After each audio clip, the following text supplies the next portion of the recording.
இவர் சொன்னாரு திமுக வந்து முட்டு கொடுக்கல இந்த பொன்முடி மீது வழக்கு போட்டப்பன்னு சொல்லிட்டு பொன்முடிக்கு வழக்கு தீர்ப்பு வந்து பொன்முடி ஊர வீட்டுக்கு போறதுக்கு முன்னாடி சட்டத்துறை அமைச்சர் ரகுபதி போய் அவர் வீட்டுல குத்த வச்சு உட்கார்ந்தாரு. எதுக்கு பேல்றதுக்கா? நாகரிகமான வார்த்தையை பயன்படுத்துங்க. சரி, பாத்ரூம் போறதுக்கா? தானாக முன் வந்து நான் விசாரிக்கிறேன் அவ்வளவு தூய்மையானவர்கள் நீங்கள் என்று சொன்னால் இதற்கு முன்பாக எத்தனை வழக்குகள் தள்ளுபடி செய்திருக்கிறார்கள்? அதெல்லாம் தூசு தட்டுங்கள். ஏன் தட்ட மறுக்கிறீர்கள்? எப்பொழுது இவர்கள் இழிச்சு வாயர்களா? திமுக அமைச்சர் உங்களுக்கு நீதி அரசர்கள் இழிச்சு வாயர்களா? உங்க வீட்டுல குழாயில தண்ணி வரலன்னா பாஜக, நீங்க பண்ண தப்புக்கு உங்களுக்கு தண்டனை கொடுத்தா பாஜக, எல்லாத்துக்குமே பாஜகன்னா அது எப்படி இது வந்து சரியான முறையில் நீங்கள் ஏன் தவறு செய்தீர்கள், தவறு செய்தவருக்கு உங்களுக்கு தண்டனை அளித்து உங்களுக்கு ஏன் வலிக்குதுன்னு கேட்டா உடனே பாஜக போயிடுறது, உடனே குஜராத்துக்கு போறது, உடனே பீகாருக்கு போறது. ஆமா, பாஜக மிக புனிதமான கட்சி, இந்த மக்களுக்கான கட்சி, இந்த அரசுக்கான கட்சி, மனித நேயத்துக்கான கட்சி, மதசார்பற்ற ஒரு கட்சி. பாஜக மிகப்பெரிய தூய்மையானவர், நல்லவர்கள், வல்லவர்கள்.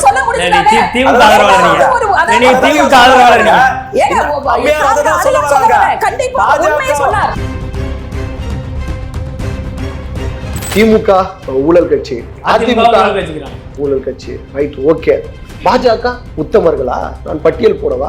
சிஏஏ அறிக்கை ஒண்ணு வந்துச்சு, 7 ஊழல், முக்கியமான ஊழல், இந்தியாவில் மிகவும் முக்கிய. பாஜக நிலைமை பத்தி பேசல, திமுக தமிழகத்தில் கட்சி பத்தி பேசுறீங்க, டாபிக் மாதிரி பேசணும். இதெல்லாம் பேசணும்ல. திமுகவை பற்றி விமர்சனம் பண்றதுன்னா பாஜகவும் பத்தி பேசணும்ல, அதையும் பேசணும், கேள்வி கேட்கணும்ல. ஏன் கேள்வி கேட்டா ஏன் உங்களுக்கு கோவம் வருது?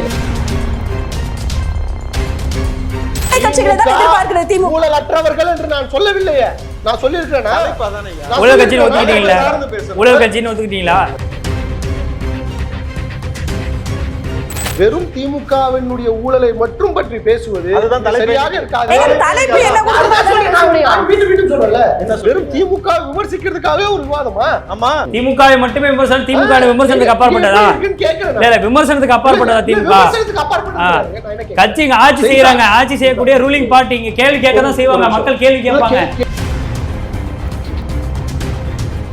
விரோதிகளாக திமுகவினரும் எதிரிகளாக அதிமுகவினரும் தான் இஸ்லாமியர்களுக்கு இருக்கிறார்கள். நீங்க ஒண்ணும் பண்ண மாட்டீங்க, நீங்க அமைதியா இருங்க, நீங்க அதை பத்தி பேசாதீங்க. விடுதலை, இஸ்லாமியர் விடுதலை பற்றி பேசாதீங்க, விடுங்க. நீங்க பேசக்கூடாது, நீங்க பேசக்கூடாது, நீங்க பேசக்கூடாது, பேசணும் என்ற முடியக்கூடிய தன்மையில் கம்யூனிஸ்ட் கிடையாது. நான் என்ன கேக்குறேன், அவங்களுக்கு நேரம் கிராஸ் பண்றீங்களா? நான் ஏதாச்சும் கிராஸ் பண்ணனா? நான் என்ன சொல்றேன், நிறைவு கருத்து சொல்லும்போது நிறுத்துறல, நிறைவு கருத்து சொல்லும்போது அவங்க பேசுறாங்க, நிறைவு கருத்து சொல்லும்போது எல்லாத்துக்கும் பதில் சொல்லிட்டு இருக்க வேண்டியது. உங்களுடைய நிறைவு கருத்து சொல்லி முடிங்க, அவங்க ஸ்டாப் பண்ணுங்க, அப்பதான் நான் நிறைவு கருத்து சொல்ல முடியும். நீங்க சொல்லி முடிச்சிருங்க, அவ்வளவு முடிச்சிட்டீங்களா? அவங்க கருத்தை பேசிக்கிட்டே இருப்பாங்க, நான் வந்து கேட்டுக்கிட்டே இருப்பேன். அது கேட்கணுமா?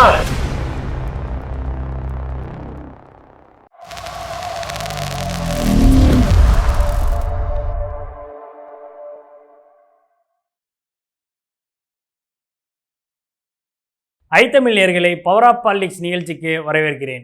இன்றைய பவர் ஆஃப் பாலிடிக்ஸ் விவாத நிகழ்ச்சியில் நாம் எடுத்துக்கொண்டிருக்கக்கூடிய தலைப்பு அமைச்சர்களின் வழக்குகளும் திமுகவின் எதிர்காலமும் என்கிற தலைப்பில்தான் இன்றைய விவாதம் நடத்தவிருக்கிறோம். இன்றைய விவாத நிகழ்ச்சியில் 4 சிறப்பு விருந்தினர்கள் வருகை தந்திருக்கிறார்கள். அவர்களை வரவேற்று இந்நிகழ்ச்சிக்குள் செல்லலாம். முதலாவதாக தென்னிந்திய ஒருங்கிணைப்பாளர் முஸ்லீம் ராஷ்டிரிய மஞ்சை சேர்ந்த பாத்திமா அலி அவர்கள். அடுத்தபடியாக தேசிய முன்னேற்ற கழகத்தின் தலைவரும் திமுகவின் ஆதரவாளருமான திரு ஜி சிவா அவர்கள். வயர்தமிழ் ஆசிரியர், அரசியல் விமர்சகர் திரு லெனின் துரைராஜ் அவர்கள். வணக்கம். வணக்கம். அடுத்தபடியாக காங்கிரஸ் கட்சியை சேர்ந்த திரு ராவுத்தர் இப்ராஹிம் அவர்கள். வணக்கம். வணக்கம் கிலோர். முதலாவதாக ஜி சிவா அவர்கள்ட்ட இந்த கேள்வியை தொடங்கலாம் அப்படின்ட்டு இருக்கேன். கடந்த ஒரு 8 மாதங்களாகவே திமுகவுக்கு மிகப்பெரிய ஒரு நெருக்கடியாக அமைச்சர்களுடைய வழக்குகள் அப்படிங்கிறது தொடர்ந்து ஒரு சர்ச்சையாகவே போயிட்டுருக்கு, ஒரு நெருக்கடியை ஏற்படுத்திக்கிட்டு இருக்கு. இது மிகப்பெரிய அளவில் இன்றைக்கி தேசிய அளவுலையும் பெரிய அளவில் பேசக்கூடிய ஒரு விஷயமாக மாறி இருக்குது. முதலாவதாக செந்தில் பாலாஜி அவர்களுடைய அந்த இடி ரைடு, அதனை தொடர்ந்து கைது, இன்றைக்கி சிறையில் இருக்கிறாரு. அடுத்தபடியாக பொன்முடி அவர்களுக்கு 3 ஆண்டுகள் சிறை, அதனை தொடர்ந்து இப்போ 30 நாட்கள் அதை நிறுத்தி வச்சுருக்கிறாங்க, மேல்முறையீடு போவதற்கான வாய்ப்புகள் இருக்கும் அப்படின்னு சொல்கிறாங்க. அவருடைய மனைவிக்கும் அதே மாதிரி 3 ஆண்டுகள் சிறை, தலா 50 லட்சம் ரூபாய் அபராதம் விதிக்கப்பட்டிருக்கு. இந்த வழக்குகளை வந்து மீண்டும், அதாவது இது 2001 to 2006 நடந்த அந்த ஊழல் வழக்கை தான் தொடர்புபடுத்தி பேசுகிறாங்க. இதை மீண்டும் தூசி தட்டி எழுப்புவதற்கு பின்னணியில் என்ன இருக்குன்னு நினைக்கிறீங்க? இந்த வழக்கு நேர்மையாக இருக்குது அப்படின்னு நினைக்கிறீங்களா? இந்த வழக்கினுடைய பின்னணியில் என்ன இருக்கிறது என்று சொன்னால், பாரதிய ஜனதா மத்திய அரசினுடைய கைப்பாவை தான் முன்னணியில் இருக்கிறது. அதாவது நீதியரசர் சொல்லுகிறார், இந்த வழக்கு திட்டமிட்டு இவருக்கு தள்ளுபடி செய்திருக்கிறார், மாண்புமிகு அமைச்சர் திரு பொன்முடி அவர்களுக்கு திட்டமிட்டு வழக்கை தள்ளுபடி செய்திருக்கிறார் என்று சொல்லுகிறார். ஆகவே நான் நீதியின் அடிப்படையில், நேர்மையின் அடிப்படையில் நான் இந்த வழக்கை மீண்டும் பரிசீலனை செய்து விசாரிக்கிறேன் என்று சொல்லி அதற்கு இவ்வளவு விரைவாக தண்டனையும் கொடுத்திருக்கிறார். அப்போ நீதியரசு தமிழகத்தில் இருக்கக்கூடிய எத்தனை வழக்குகள், எத்தனாயிரம் வழக்குகள் நிலுவில் இருக்கிறது, அது மட்டுமல்ல எத்தனாயிரம் வழக்குகள் தள்ளுபடி செய்திருக்கிறார்கள், அதெல்லாம் தூசு தட்டுவாரா? அல்லது இந்தியா முழுக்க மத்திய பாஜக அரசு இடியை வைத்து எங்கெல்லாம் மாநில அரசுகளாக பாஜக இல்லையோ அங்கெல்லாம் இவருடைய கோரப்பிடியை எப்படியெல்லாம் இடியை வைத்து அடியால் போன்று இடியை வைத்து எப்படி இவருடைய அஜெண்டா நிறைவேற்றுகிறார்கள்? அப்போது இதே நீங்கள் மகாராஷ்டிராவில் சென்றாலும் கூட அந்த ஏக்நாத் மனநிலை என்ன? அவர் எதற்காக முதலில் அனுப்பப்பட்டார் இடியை வைத்து, அதற்கு பிறகு எப்படி அங்கே மாறினார்? இன்னும் இது இந்தியா முழுக்க சொல்லிக்கொண்டே போகலாம். ஆகவே இந்தியா முழுக்க முதல் குற்றவாளி என்று யாரை சேர்க்க வேண்டும் என்று சொன்னால் போட்டி வரும். யாருக்கு என்று சொன்னால் RSS, சங் பரிவார் சங்கங்கள், பாஜகனுடைய மூத்த அரசியல் பெருமர்கள், மத்திய அமைச்சர்கள். ஏனென்றால் அவ்வளவு ஊழல்கள் செய்திருக்கிறார்கள். ஒரு லட்சம் ரூபாய்க்கு ஒரு ஏழை விவசாயி ஒரு டிராக்டரை கடனாக பெற்று விட்டால் வங்கியிலே தூக்கு மாட்டி சாகுற வரைக்கும் அவனை சித்திரவதை செய்கிறார்கள், பணத்தை கேட்டு, வட்டியை கேட்டு. ஆனால் 140 கோடி மக்களுடைய வரிப்பணத்தை பிடுங்கி 10 பெருமுதலாளிக்கு கொடுத்து விட்டு வாராக்கடன் தள்ளுபடி செய்து விட்டு அவர்களுக்கு ஆதரவாக ஏதோ அந்த 10 முதலாளிகள் இந்தியாவிலே வளர்ந்து விட்டால் ஒட்டுமொத்த இந்தியா வளர்ந்து விட்டதாக GDP கணக்கு காட்டுகிறார்கள். உங்கள் பையில 5 லட்சம் இருக்க வேண்டும், என்னுடைய பையில 5 லட்சம் இருக்க வேண்டும். இதுதான் இந்தியாவுடைய வளர்ச்சி. ஒரு பையில மட்டும் 5 லட்சம் வைத்துக் கொண்டு அடுத்த பையில 5 ரூபாய்க்கு வழி இல்லாமல் இந்த அரசு, இந்த மத்திய அரசு இந்த மக்களுக்கான திணிப்பை, இந்த மக்களுக்கான வெறுப்பை ஊமுகிறது என்று சொன்னார். இதே கேள்வியை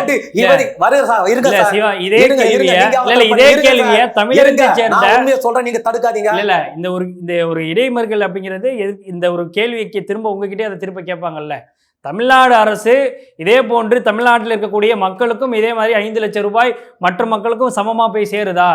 இதே ஒரு பையில மட்டும் தானே போய் சேருதுங்கிற கேள்வியை உங்களை நோக்கி திரும்பி கேட்பாங்கல்ல. அதனுடைய ஒரு வெளிப்பாடாக தானே யார் கேட்கிறார்கள்?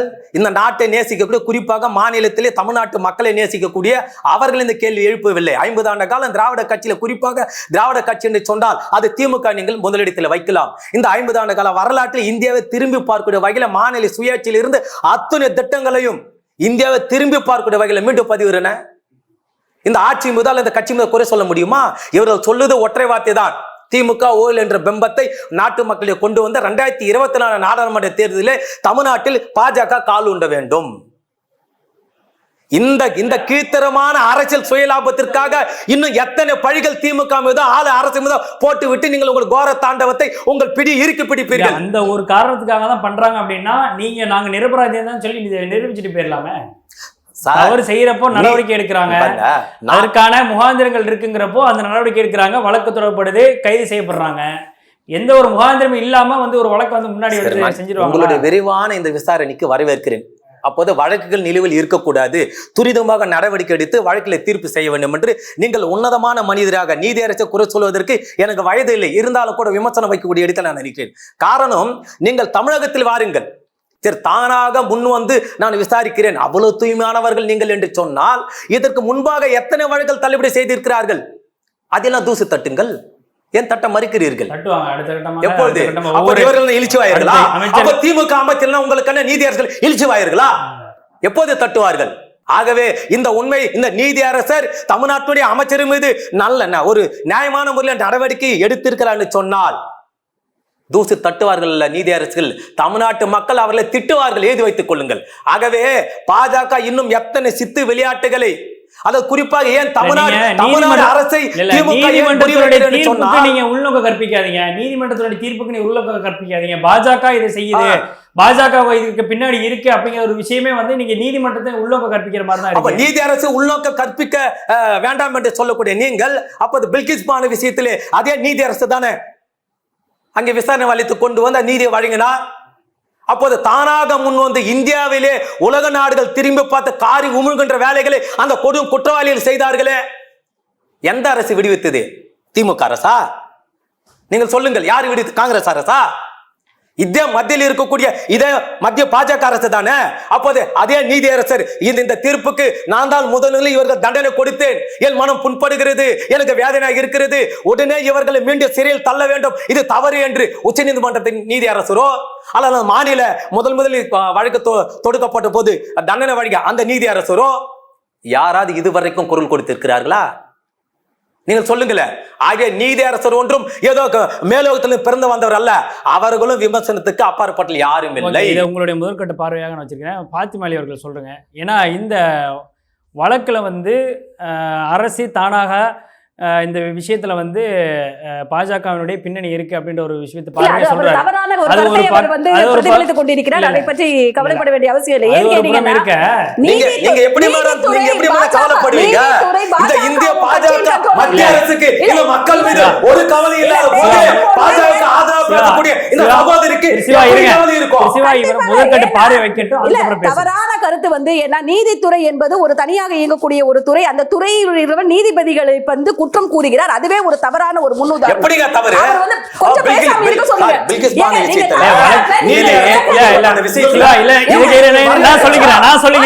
நான் சொல்றேன்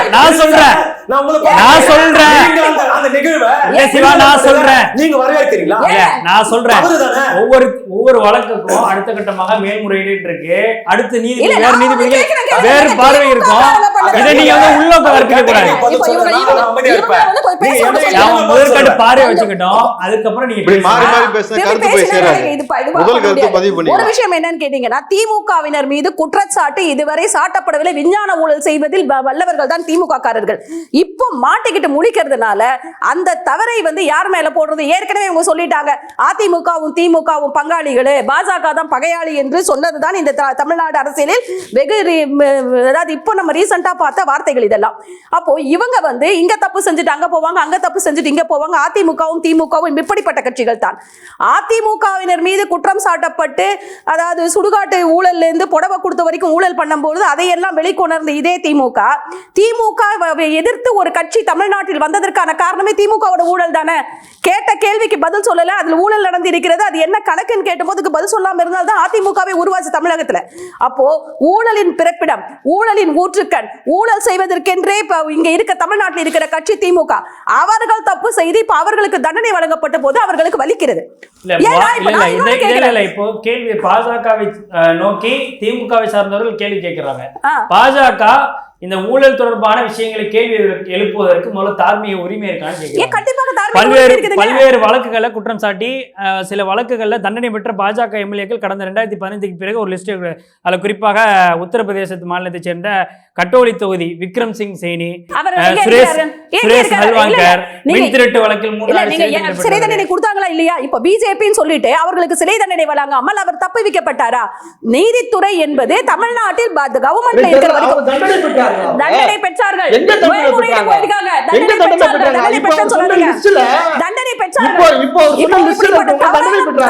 பதிவுகளை பொது தளத்தில் பதிவிடுவது தண்டனை பெற்றவர்கள் தகுதி நீக்கம் செய்யப்பட்டாங்க.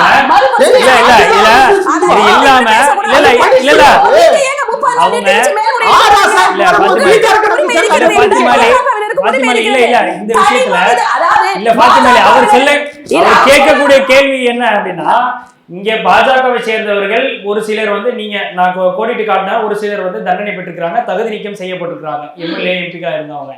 இதை தாண்டி ஈடியால ரைடு போனவங்க கிட்டத்தட்ட உதாரணம் சொல்ல போனா அஜித் பவார், அவர் சொன்ன மாதிரி ஷிண்டே, இவர்கள் எல்லாம் வந்து ஊழல் குற்றச்சாட்டுல இவங்க வந்து பறிமுதல் செய்யப்பட்ட 100 கோடி ரூபாய்க்கு மேல வந்து ஊழல் செஞ்சிருக்காங்கன்னு சொல்லி அஜித் பவார் மேல மிகப்பெரிய வழக்கு இருக்கு. வழக்கு நிலுவையில், அதுதான் பிரச்சனைங்க, வழக்கு நிலுவையில் இருக்கு. அதுதான் சொல்றேன், திமுகவுக்கு காட்டுற வேகம் ஏன் அஜித் பவாருக்கு கூட்டணி கட்சிகளுக்கு பாஜக சேர்ந்தவர்களுக்கு காட்ட மாட்டேங்குன்னு கேட்கிறாங்க. திமுகவினர் மீது இப்ப இந்த வந்து பொன்முடி அவர்கள் மீது பதியப்பட்ட வழக்கு தமிழ்நாடு லஞ்ச ஒழிப்பு துறையினால் பதிவு செய்யப்பட்டு அதன் மூலமாகத்தான் இந்த வேர்டிக்ட் இப்ப இவர் பேர்ல வந்திருக்கு. அவருக்கு மேல்முறையீடுக்கு 30 நாள் டைம் கொடுத்திருக்காங்க. அதுல இன்னொரு வார்த்தை வேற நீதியரசர் சொல்லி இருக்கிறாரு, உங்களுக்கு ஏதேனும் தடங்கள் இருந்தால் திரும்ப எங்களை வந்து இது பண்ணுங்க, எங்களை அணுகவும், நாங்க வந்து அதுக்கு என்னன்றது. அதாவது இவங்களுக்குரிய அந்த சொபிஸ்டிகேஷன் லெவல் அவங்க கொடுத்திருக்காங்க. ஆனா நான் ஒண்ணு கேட்கிறேன், உச்சநீதிமன்றம் என்ன வேணா சொல்லி இருக்கிறாங்க, அவங்களுக்குரிய இது. இப்போ இதுல வந்து பாஜக எங்க இருந்து வருது? உங்களுக்கு உங்க வீட்டுல குழாயில தண்ணி வரலன்னா பாஜக, நீங்க பண்ண தப்புக்கு உங்களுக்கு தண்டனை கொடுத்தா பாஜக, எல்லாத்துக்குமே பாஜகன்னா அது எப்படி வந்து இது வந்து சரியான முறையில் நீங்கள் ஏன் தவறு செய்தீர்கள், தவறு செய்தவருக்கு உங்களுக்கு தண்டனை அளித்து உங்களுக்கு ஏன் வலிக்குதுன்னு கேட்டா உடனே பாஜக போயிடுறது, உடனே குஜராத்துக்கு போறது, உடனே பீகாருக்கு போறது, என்ன பேச்சு இது? ஆமா, பாஜக மிக புனிதமான கட்சி, இந்த மக்களுக்கான கட்சி, இந்த அரசுக்கான கட்சி, மனிதநேயத்துக்கான கட்சி, மதசார்பற்ற ஒரு கட்சி. பாஜக மிகப்பெரிய தூய்மையானவர், நல்லவர்கள், வல்லவர்கள்.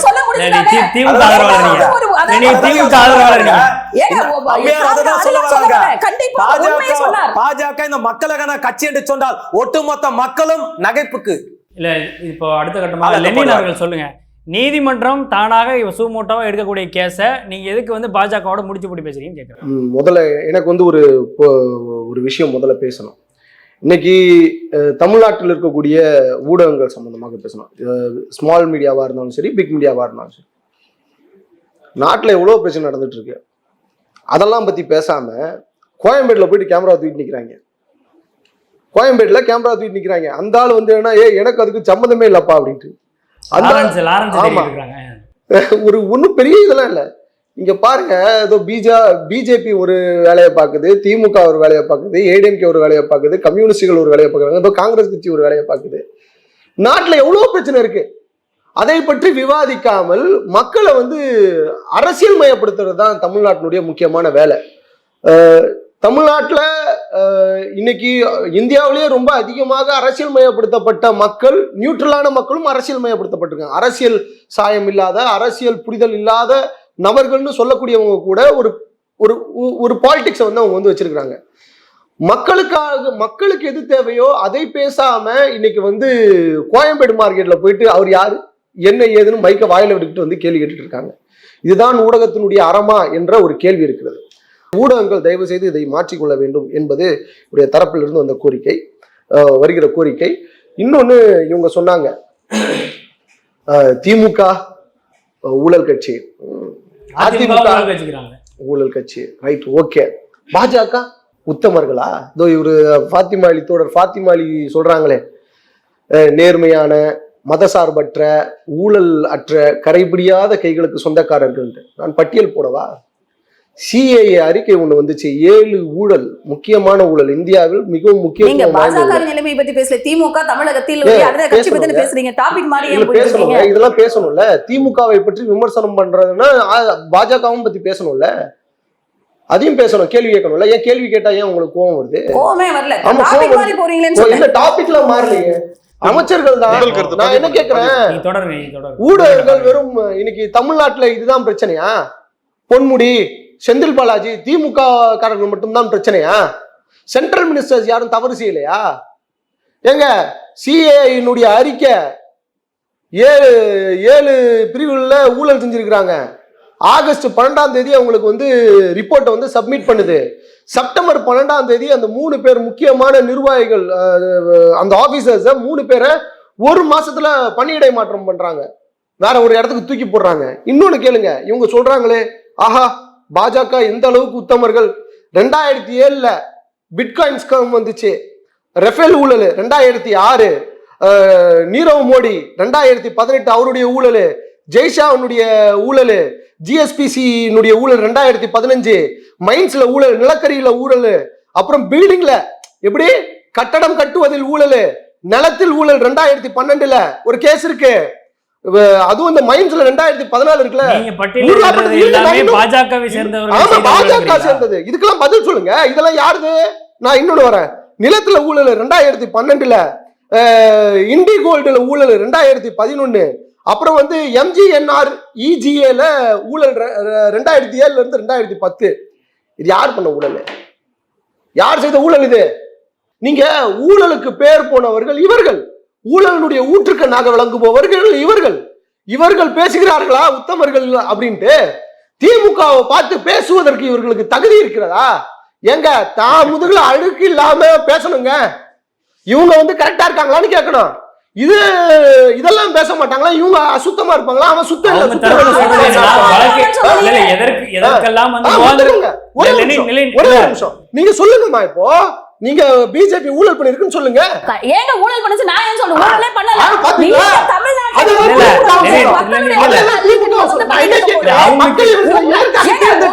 இல்ல, அவங்க கேக்குறது என்ன தெரியுமா? அமைச்சர்கள் இது நின்னுட்டு இருக்காங்க. பாத்திமாலி கேக்குற கேள்வி என்ன அப்படின்னா, பாஜக நீங்க சொல்லக்கூடிய குற்றச்சாட்டுகளுக்கு ஏதாவது முகாந்திரங்கள் இருந்து நடவடிக்கை எடுக்கப்பட்டிருக்கா? ஒரு கேள்வி.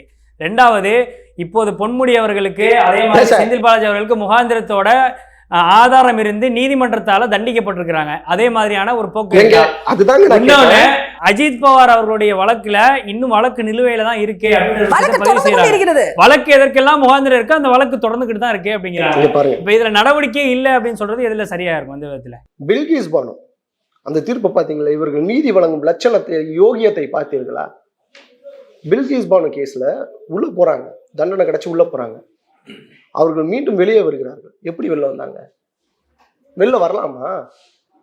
வெளில வர முடியுமா? அப்படி ஒரு மிகப்பெரிய தவறை செய்து விட்டு உடனே இப்படி வெளியில வந்துடலாமா? டெல்லியில ஒரு பொண்ணு, டாக்டர் பொண்ணு, நிர்பயா, அந்த பொண்ணு வழக்குல என்னாச்சு? வெளில விட்டாங்கல்ல. இவர்களுடைய தீர்ப்பை இவங்க கொடுக்கறது எப்படி? தவறான ஒரு பதிவை இவர் செய்கிறார். நிர்பயா வழக்கில் வெளியில யாரையும் விடல. அந்த பையன் ஒருத்த வந்து மைனரா இருந்து திரும்ப அவன் வந்து அவனையும் உள்ள இது பண்ணிட்டாங்க. அதனால வந்து தவறான பதிவுகளை செய்ய வேண்டாம் பொது தளத்தில். பாருங்க, இவருடைய யோகியதை இதுதான். இவர்கள் மற்றவர்களை பற்றி மட்டுமே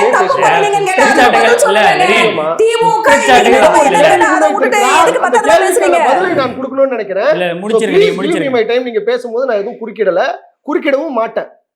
எனவே பேசுறதுக்கு இது கொடுங்க.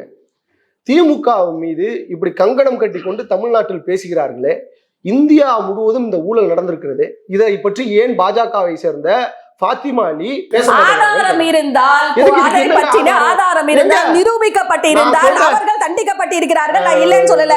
ஆனால் அதை வச்சுக்கொண்டு நீங்க வந்து எல்லாத்தையுமே அவங்களுக்கு சாதகமா பயன்படுத்திக்கிறாங்க. திமுக கேள்வியை கேட்க கூடாது. அப்படி நீங்க சொல்றது ஒரு சில பேர் தண்டிக்கப்பட்டிருக்காங்க, நீங்க அக்செப்ட் பண்றீங்கல்ல? அப்ப திமுகவை சேர்ந்தவர்கள் நீங்க ஒரு சில செய்யக்கூடிய ஊழலை வந்து நீங்க திமுக பூரா ஊழல் கட்சி ஒரு சிலர் மட்டும் இங்க ஊழல் செய்யலைங்க. அதிமுகவில் இருந்து வந்த செந்தில் பாலாஜியை காப்பாற்றுவதற்காக இவர்கள் கடந்த 6 மாதங்களாக பண்கிற முயற்சி உலகமே காரி துப்புது. ஒரு ஹாஸ்பிடல் வாசல்ல மொத்த அமைச்சர்கள் உட்கார்ந்திருக்காங்களே. ஈடி இவர்களுடைய காவல் நாயாட்டம் தெரிந்து கொண்டிருக்கிறது. பொன்முடி கைது செய்யப்பட்டார், ஊழல் செய்திருக்கார். நான் ஒப்புக்கொள்கிறேன். நீதிமன்றம் சொல்லியிருக்கிறது 30 நாள் டைம் இருக்கு அவருக்கு மேல்முறையீடு போவதற்கு. அவர் போகட்டும். திமுக போயிட்டு முட்டு கொடுத்துக்கிட்டு கிடையாது. எனவே இதை வைத்து ஒட்டுமொத்த அமைச்சரவையும் இப்படிதான் இருக்கும் என்று ஒரு ஜட்ஜ்மெண்ட்டுக்கு போகாதீங்க. நான் போகலாமா? இவ்வளோ ஊழல்கள் செய்திருக்கிறார்கள். பாலியல் குற்றச்சாட்டுகள், இந்தியாவில் அதிகமாக பாலியல் சீண்டல்களை செய்யக்கூடிய கட்சி எதுனா பாஜக தான். இந்திய நாட்டினுடைய விளையாட்டு வீரர்கள் தங்க பதக்கங்களை வாங்கி குவித்தவர்கள் இன்னைக்கு அந்த மெடல்கள்லாம் வச்சுட்டு நாங்கள் வந்து போக மாட்டோன்றாங்க. பிரிஞ்ச் பூஷனா அந்த ஆளு அவர் மேல நடவடிக்கை எடுக்கப்படவில்லையா? கேளுங்க, ஏங்க இருங்க, வெயிட், ஏன் அவசரப்படுறீங்க? இல்ல, நடவடிக்கை எடுக்கலனா தாங்க உட்கார்ந்து பேசணும். நடவடிக்கை எடுக்கப்பட்டு அவர் சஸ்பெண்ட் பண்ணிருக்காங்க. தொடர்ந்து முடிச்சிட்டோம். அதுக்கு அடுத்த கேட்டகரியில இருக்கக்கூடிய ஆளை கொண்டு போய் அந்த பொறுப்புல போட்டிருக்காங்க. விளையாட்டு வீரர்கள் நாங்கள் இனிமே விளையாட மாட்டோம் அப்படின்னு சொல்லிட்டு ஒவ்வொரு விருதையும் கொண்டு போயிட்டு கொடுக்குறாங்க. யாரும் வாயை திறந்து பேசல. பாஜக காரங்க வாயை திறந்து பேசல. தமிழ்நாட்டுல வெள்ளம் வந்திருக்குது. நிர்மலா சீதாராமன் எவன் அப்பம் விட்டு காசுன்னு கேக்குறாங்க. நாகரிகத்தை பற்றி பேசுகிறாரு நரேந்திர மோடி. எங்க எல்லாம் உதயநிதி அவர்கள் பேசினார்ல, அப்பம் விட்டு சொத்தை கேட்கிறோம், மக்கள் வழிபடுறது கேட்கறோம். அந்த விஷயத்தை கேட்கும் பொழுது இதற்கான பதிலா எதிர்வினையா தான் அதை பார்க்க முடியுது. அவங்க வந்து சொல்றாங்க இல்ல, அவங்க சொன்ன விஷயமே வேற. என்ன நேர்மையாக பேச வேண்டும், ஒழுக்கமாக பேச வேண்டும். ரைட், வரவேற்கிற உதயநிதி ஸ்டாலின் ஒழுக்கமாக பேச வேண்டும். ஏன் நரேந்திர மோடி பேசினாரு, அவங்க அம்மா வீட்டு காசா அவங்க அப்பா வீட்டு காசான்னு பேசினாரு. பாத்திமாலிக்கு ஹிந்தி தெரியும். எனக்கு ஹிந்தி தெரியுங்க. நீங்க வந்து அதாவது எப்ப எந்த நிலையில யார் பேசுறாங்கன்னு பாக்குறீங்க. ஏத்துக்க மாட்டாங்க. சும்மா அந்த 5 லட்சம் ரூபாய் அதே ஜும்லான்னு ஜும்லான்னு அமித்ஷா சொல்றாரு. அதே உங்களுக்கு புரியல. ஹிந்தி தான், ஹிந்தி நல்லா தெரியும் அவங்களுக்கு. இஸ்லாமியர் நல்லா ஹிந்தி தெரியும். ஜும்லா அப்படின்னா என்னன்னு வார்த்தைக்கு அர்த்தம் தெரியல. இவர்கள் பேசுகிறார்கள். நல்லா கேட்டுக்கோங்க. நீங்க ஏன் தப்பு பண்ணினீங்கன்னு கேட்டா நீங்க ஏங்க அந்த தப்பு ஒத்துக்கொள்ள ஒத்துக்கோங்க. அதே இல்ல, அதுதான் அவங்க என்ன சொல்ல வர்றாருன்றதை முதல்ல முடிச்சுக்கிறேன். நான் வந்து அதை அதுக்கு ஏன் நீங்க விட்டு கொடுக்குறீங்க? இல்ல சொல்லுங்க.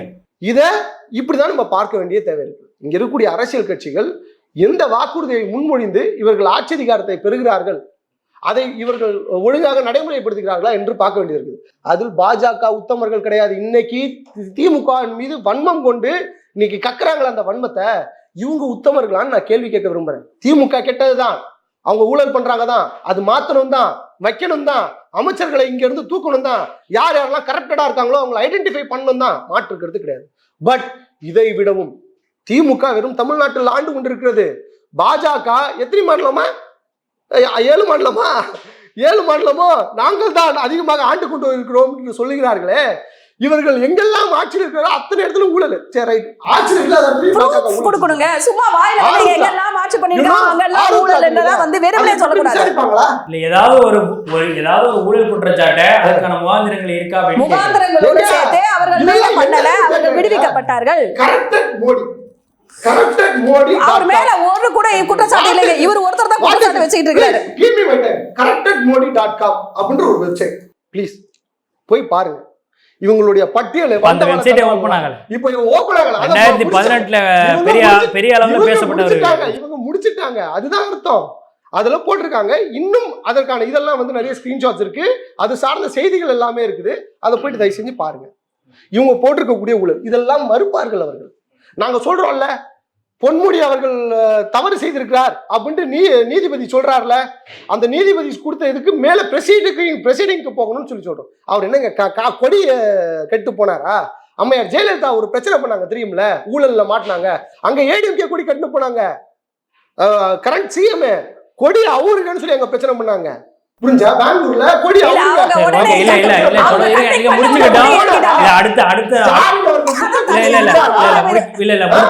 இப்போ அடுத்த கட்டமாக நம்ம இப்ராஹிம் அவர்கள்ட்ட நம்ம தொடர வேண்டியது இருக்கு. நீ முடிக்கணும், முடிச்சிருக்கு தாராளமா. இப்ராஹிம் அவர்கள் நீங்க சொல்ல தொடருங்க. இந்த வழக்குகள்ல எல்லாமே வந்து பாஜக வந்து கையில் எடுக்கிறதுக்கு தார்மீக உரிமை இல்லைங்கிற ஒரு விஷயத்தை தான் அதில் அவர் சொல்ல வர்றாரு, லெனின் அவர்கள் பேசுறாரு. உங்களுடைய பார்வை என்ன? திமுகவுடைய இந்த ஊழல் குற்றச்சாட்டுகள், தொடர் குற்றச்சாட்டுகள் எப்படி? இப்போ முதல் கருத்து நான் பதிவு பண்றேன். இப்போ நான் எப்படி நாகரிகத்தை கடைபிடிச்சு அமைதியா இருந்தனோ அதே போல இப்போ இவங்களும் இருப்பாங்கன்னு எதிர்பார்க்கிறேன். சரிங்களா? இப்போ தலைப்பை சொல்லுங்க, என்ன தலைப்பு நம்ம ஆரம்பிச்சோம்? இல்ல, திமுக அமைச்சர்களும் திமுகவின் எதிர்காலமும் அமைச்சர்களின் ஊழல் இதைத்தான் இப்ப பேசணும். ஆனா இதை தாண்டி இருக்கிற எல்லா கதையும் பேசிட்டாங்க. கரெக்டுங்களா? முதலில் பேச வேண்டியது திமுகவும் திமுக அமைச்சர்களும் அவர்கள் மீது இருக்கக்கூடிய குற்றச்சாட்டும். கிலோ என் கையில் அடிபட்டுருச்சு, ரத்தம் வருது, நான் காலில் இருந்து இப்படி பிடிச்சிட்டதுக்கு அப்புறம் தான் வந்தேன், நான் பாதிக்கப்பட்டவன் சொல்றேன்ல, நம்பிதான் ஆகணும், வேணா சாட்சி காட்டுறேன். ஆனா நம்ம சிஎம்ஏ போய் ஒரு செல்ஃபி எடுத்தாரு. செல்ஃபி எடுத்துட்டு ஆட்டையை போறதுக்கு ஏற்பாடு பண்ணாரு. அங்க ஒருத்தன் உட்காந்து கதறான், என் நிலத்தை புடுங்க பாக்குறாங்க, இங்க இருக்க எல்லாம் புடுங்கியா இருக்கானுங்கன்னு சொல்லிட்டு. ஆனா அதை பத்தி இல்லைன்னு சொல்லி எல்லாம் முட்டு கொடுக்குறாங்க. கரெக்டுங்களா? அவர் லேண்ட் ஐயா இப்பதான் சொன்னேன், நான் நாகரிகமா நான் அமைதியா இருக்கிறேன். வந்து அரசு இல்ல முடிச்சுக்கங்க. ஆனா அதுல வந்து அரசு தரப்புல விளக்கம் கொடுத்திருக்கிறாரு. என்ன விளக்கம்? நெடுஞ்சாலைத்துறை கண்ட்ரோல்ல வரக்கூடிய ஒரு இடம் தான் அப்படின்றத கிளாரிபிகேஷன் கொடுத்திருக்காரு. அப்ப நான் அமைச்சர் 28 ஏரிகள் இங்க இருந்தது காணாம போயிருக்கு. அரசாங்கம் மீட்குமா? திமுக அரசு மீட்குமா? 28 ஏரிகள் எல்லாத்தையும் பிளாட் போட்டு வித்துருக்கீங்க, மீட்கணும். அதே வித்துருக்குதுங்க. நீங்க வேற ஏதாவது ஒரு நிமிஷம், நான் என்ன சொன்னேன், நானும் நீங்க உங்களுக்கு சன்ஃபீஸ் பிஸ்கட் பிடிச்சிட்டு சாப்பிடுங்க. சரிங்களா?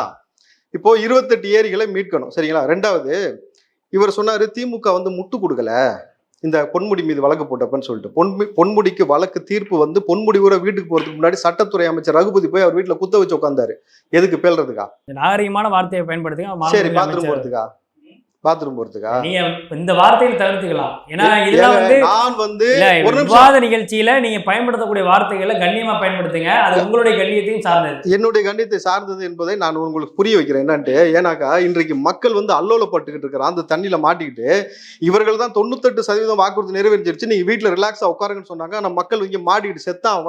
அவன் எவ்வளவு வலி வேதனை பதிவு பண்ண களத்துக்கு நீங்களும் வந்தீங்க, நானும் போயிருந்தேன். ஓகேங்களா?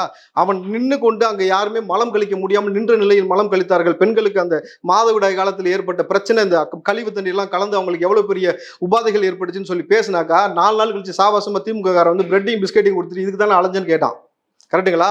ஏன் இந்த மாதிரியான பிரச்சனை நீங்க ஏன் களத்துக்கு வரலன்னு கேட்டாக்கா, நம்ம எம்எல்ஏ வந்து திமுகவுடைய எம்எல்ஏ வந்து ஆள் வச்சு அடிச்சாரா இல்லையா? அடிச்சாரா இல்லையா? இப்போ ஒவ்வொரு இடத்துலையும் இவர்கள் செய்யக்கூடிய குற்றம் என்பது எந்த அளவுக்கு போயிருக்குன்னு பார்க்கணும். இப்போ இன்னும் ஒரு 10 பேர் இருக்கிறாங்க லிஸ்ட்ல. நம்ம ஏற்கனவே சொன்னோம் 8 பேர் தூக்கப்படுவார்கள் சொல்லி.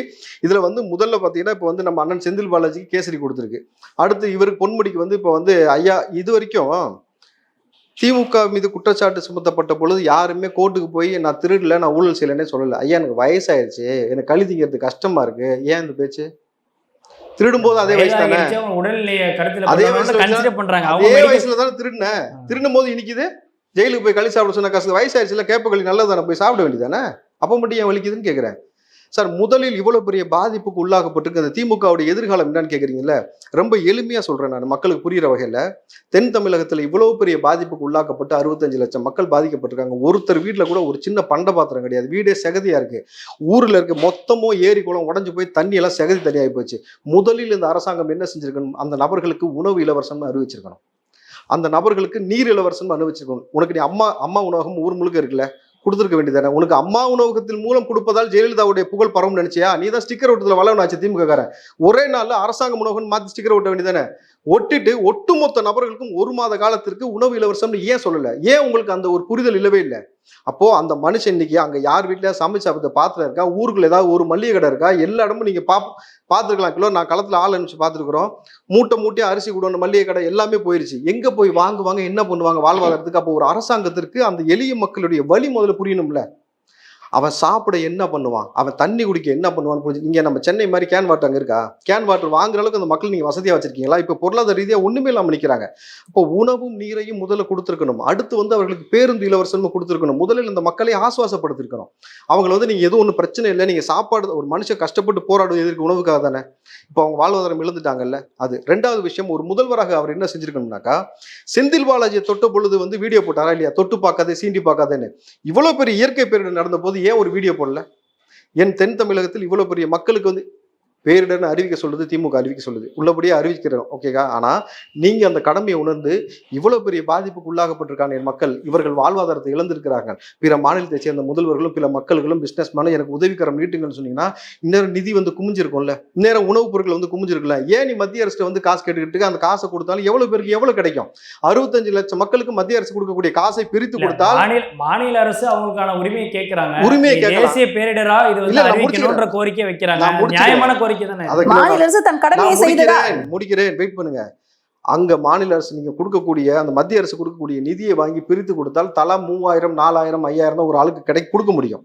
அவ்வளவு மக்கள் தொகை பாதிக்கப்பட்டிருக்காங்க. நான் என்ன கேட்கிறேன், நீங்க பிற மாநில முதல்வர்கிட்டையும் பிற நாட்டில இருந்து உதவியை கொடுத்திருந்தா ஒவ்வொரு மனுஷனுக்கு 5 லட்சம் 6 லட்சம் வரைக்கும் கொடுத்துருக்க முடியுமே. ஏன் முதல்வர் வீடியோ போடல?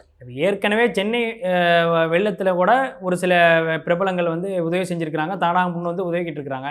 அதே மாதிரியான போக்கு இதுலயே நடந்துகிட்டு தான் இருக்கு. இப்போ இதுல வீடியோ போட்டு அழைக்கணும் அப்படின்றத எந்த அளவுக்கு எதிர்பார்க்குறீங்க? இதை தான் செய்யணும். நீங்க உங்களை ஐடிவிங்க இது கலட்டுறதுக்கு வச்சிருக்கீங்க. அப்போ என் மக்களையும் மண்ணையும் நேசிக்காத உங்களை மக்கள் எங்கு வைப்பாங்கன்னு நீங்க ஒரு புரிதல் இருக்கணும்ல. ஏன்டா அவனுக்கு தேவை என்ன? தண்ணி, உணவு. நீ இவ்வளவு நாள் கொள்ளையடிச்சு மக்கள் வந்து என்னைக்காவது வந்து அமைச்சர்கள் வந்தாக்கா செருப்பால் அடிப்பேன் என்னைக்காவது மக்கள் சொன்னாங்களா? இன்றைக்கு 98% வாக்குறுதி நிறைவேற்றவன் நீங்க வந்து வீட்டுல குழுகுல உட்காருங்கன்னு சொல்லி அந்த அவர்கள் வேலை செய்யாம இங்க தண்ணியால் மூழ்கடிக்கப்பட்ட பொழுது மக்களுக்கு அந்த கொந்தளிப்பு வருது. ஏன்னா அவனை நீ பிச்சைக்காரன் ஆகிட்ட. இந்த அமைச்சர்களை வந்து இதே போல விட்டுக்கிட்டே போனோம்னாக்கா மீண்டும் மீண்டும் இந்த தமிழ்நாட்டில் வந்து இயற்கை வளங்கள் கொள்ளையடிப்பதும், இங்க வந்து கனிம வளத்தை கொள்ளையடிப்பதும், ஆத்துல மணலை கொள்ளையடிப்பதும், மலைகளை உடைச்சி எம்சாண்டா மாற்றுவதும், எதுலெல்லாம் ஊழல் பாருங்க. பஸ் டயர்ல மறுசுழற்சி பண்றதுல ஊழல், வேட்டியில கரை போறதுல ஊழல், ஆவின் பால் கொள்முதல்ல ஊழல், ஒவ்வொரு விஷயத்திலையும் ஊழல் செஞ்சுக்கிட்டே போனாக்கா எதுதான் இங்க மிஞ்சி இருக்கும்? ஓகே, இப்போ இதை உங்களுடைய முதற்கட்ட கருத்தை நான் எடுத்துக்கிறேன். இப்போ இந்த விவகாரத்துல வந்து முடிச்சுட்டு வர்றேன் லெனின். இந்த விவகாரம் அது டாபிக்கே மாறிடும். நான் எனக்கு பேசுறது இல்லை, வாய்ப்பு கொடுங்க. என்ன கேட்குறேன், தமிழ்நாட்டில் காங்கிரஸ் இல்லை, ஆல் ஓவர் இந்தியாவிலையும் காங்கிரஸ் வந்து துளத்துளம் தான் இருக்குது. பாஜகவை எப்படியாச்சும் வீட்டுக்கு அனுப்பணும் அப்படின்ட்டு ராகுல் காந்தி வர ஜனவரி 14ஆம் தேதி மீண்டும் ஒரு யாத்திரையை தொடங்க போகிறார். நம்மளுடைய இலக்கு இந்தியாவை ஒரு மதசார்பற்ற, அதாவது இந்தியன் கான்ஸ்டியூஷன் சொல்லக்கூடிய இந்திய நாட்டினுடைய அரசியலமைப்பு சட்டத்தை நிறுவுவதற்கு பாஜக தடையாக இருக்கிறது. இங்க ஒரு பக்கம் நம்ம இப்படி போயிட்டு இருந்தா நீங்க பாஜகவுக்கு ஆதரவால பேசிட்டு உட்கார்ந்து இருக்கீங்க. திருட்டு பையன் சொல்றேன், புரியுதுங்களா? நீங்க பாஜக மீது உள்ள கோபத்தை போலவே திமுக மீது உங்களுக்கு கோபம் இருக்கா இல்லையா? எனக்கு கோபம் இருக்கு. அப்ப அது நான் என்ன கேக்குறேன், இன்றைய தலைப்பு இல்ல இன்றைய தலைப்பு பாஜக பத்தி ராவுத்தர் இப்ராஹிம் பேசினால் மக்கள் எல்லோரும் பரவலாக பாக்குறாங்க. நீங்க திமுகவை நீங்க வந்து இது பண்ணுங்க, அவங்க குற்றம் உடையவர்கள். அதே நேரத்தில் ஊழல்களையும் சேர்த்து பேசுங்கள். இங்க அதுதான் ஜனநாயகமா இருக்கும், அதுதான் சரியாக இருக்கும். ஒரு தோழர் வந்து நான் என்ன சொல்றேன் வந்து பேசுறாங்க, திசை திருப்ப பாக்குறீங்க. இன்றைக்கு தலைப்பு என்ன தெரியுமா? இல்ல இன்றைக்கு தலைப்பு திமுக பற்றி அப்படி கிடையாது, பாஜக பற்றி ஒரு தலைப்பு நடத்தும் போது கிடையாது. தலைப்பு என்ன? ஒரு நிமிஷம், தலைப்பு என்ன? திமுகவை பற்றி ஒரு நிமிஷம், தலைப்பு என்ன? தலைப்பை ஒட்டி நீங்க பேசுங்க. ஆனா இந்த விஷயத்தை வந்து நீங்க என்ன சொல்ல வரீங்கன்ற முடிச்சிருக்கீங்க. நீங்க எந்த கட்சி? ஒரு நிமிஷம், நீங்க என்ன கட்சி? நான் வந்து விமர்சகர் தான். நீங்க எந்த கட்சியை சார்ந்த? இல்லங்க, நான் லெஃப்ட், அவ்வளவுதான். இடதுசாரி, அவ்வளவுதான். இடதுசாரி ஐடியாலஜி தான், அவ்வளவுதான். இடதுசாரி ரொம்ப ஸ்ட்ராங்கா இருக்கு. இல்லங்க, பட் இடதுசாரினா அப்ப திமுக பத்தி பேச மாட்டேங்கிறாரு. இல்ல இடதுசாரி ஏதோ நீங்க பாஜகவை எதிர்த்து நீங்க குரல் கொடுக்கறீங்க, திமுக பத்தி குரல் கொடுக்க மாட்டேங்கிறீங்க. விமர்சனங்கள் பொதுவான விமர்சனங்கள். நீங்க இடதுசாரின்னு சொன்னா நீங்க மத்தியத்துல பேசணும், மாநிலத்துல பேசணும். ரெண்டுமே வந்து தோழர் வந்து என்ன பண்றாரு, வெறும் டிஎம்கே மட்டுமே பேசுறாரு. நான் பாஜக ஊழலை பத்தி அப்ப நான் சொல்றேன் ஊழலை பத்தி பேச மாட்டேங்கிறாரு, ஏடிஎம்கே சார்ந்த ஊழலை பற்றி பேச மாட்டேங்கிறாரு அப்படின்னு நான் கேக்குறேன். தனிப்பட்ட முறையில அவர் எதை பேசணும் பேசக்கூடாது தீர்மானிக்கிற இடத்துல நீங்க கிடையாது. ராவுத்தர் இப்ராஹிம் எதை பேசணும் பேசக்கூடாதுன்ற தீர்மானிக்கிற இடத்துல நீங்க இடத்துல இல்ல. நீங்க அதை வந்து முயற்சிக்காதீங்க. நீங்க அதை முயற்சிக்காதீங்க. நீங்க பாஜகவுக்கு எதிராக நீங்க பாஜகவுக்கு எதிராக நீங்க பேசும்பொழுது திமுகவுக்கு எதிராக திமுகவுடைய விமர்சனங்களை எடுத்து பேசக்கூடிய கேள்வி வைக்கிறாங்கல்ல. ஊழலற்றவர்கள் என்று நான் சொல்லவில்லையே, நான் சொல்லியிருக்கிறேன். ஊழல் கட்சின்னு ஒத்துக்கிட்டீங்களா? ஊழல் கட்சின்னு ஒத்துக்கிட்டீங்களா? ஊழல் செய்யறவங்க ஒத்துக்கிட்டீங்களா? இருக்கக்கூடிய எல்லா அரசியல் கட்சியும் ஊழல் செய்திருக்குதுன்னு சொல்றேன், இன்க்ளூடிங் கம்யூனிஸ்ட்களா? அதிமுக, காங்கிரஸ், டிஎம்கே, கம்யூனிஸ்ட் செஞ்சு ஊழல் செஞ்சு நிரூபிக்கலையே. எங்கன்னு சொல்லுங்க.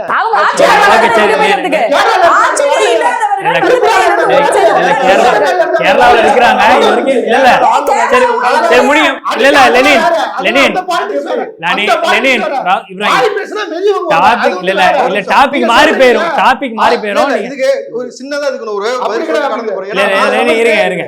நான் சொல்லுங்க, அவர் பதில் சொல்லியிருக்காரு. அவர் சொன்னது நான் பதில் சொல்லுங்க. நான் வரேன், நான் சொல்றேன். நான் சொல்லணும். இல்ல நான் சிவா கிட்ட அடுத்து கேட்கணும். நீங்க முடிக்கதான் முடிங்க. அதாவது வெறும் திமுகவினுடைய ஊழலை மட்டும் பற்றி பேசுவது சரியாக இருக்காது.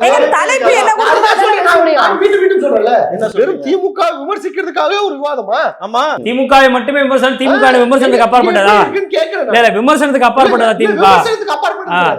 கட்சிங்க ஆட்சி செய்யறாங்க, ஆட்சி செய்யக்கூடிய ரூலிங் பார்ட்டி இங்க கேள்வி கேட்கதான் செய்வாங்க. மக்கள் கேள்வி கேட்பாங்க. ஆல் ஓவர் இந்தியாவுல எல்லா பொலிட்டிக்கல் பார்ட்டிஸும் கரப்டடா தான் இருக்கிறாங்க, அதுல மாற்றுக்கிறது கிடையாது. பட் இந்த திமுக கட்சி தான் உலகத்திலே மிகப்பெரிய ஊழல் பெருவடிகள்ன்ற மாதிரி பேசுறது அபத்தமா இருக்குன்னு நான் சொல்றேன். ஓகே ஓகே, இது உங்களுக்கு கருத்தா வச்சுக்கிறேன். நான் சொன்னதுக்கு அவர் பதில் சொல்ல அதை மட்டும் சின்ன முடிச்சுட்டு போயிடுறேன் நான். ஏன்னா அவர் சொன்னாரு ரகுபதியை குறித்து நீங்கள் எப்படி சொல்லலாமா சட்டத்துறை அமைச்சர் பத்தி. அதே திமுக காரணம் சொன்னா ஒரு பட்டியலத்தை சார்ந்த ஒரு நபர் நீதிபதி ஆனதுக்கு காரணமே திமுக போட்ட பிச்சைன்னா அப்ப எங்க போனாரு வரலாம்? இல்லங்க அதுக்கெல்லாம் எதிர்ப்புகள் வந்துச்சு. இல்ல அதுக்கு எதிர்ப்புகள் வந்துச்சு.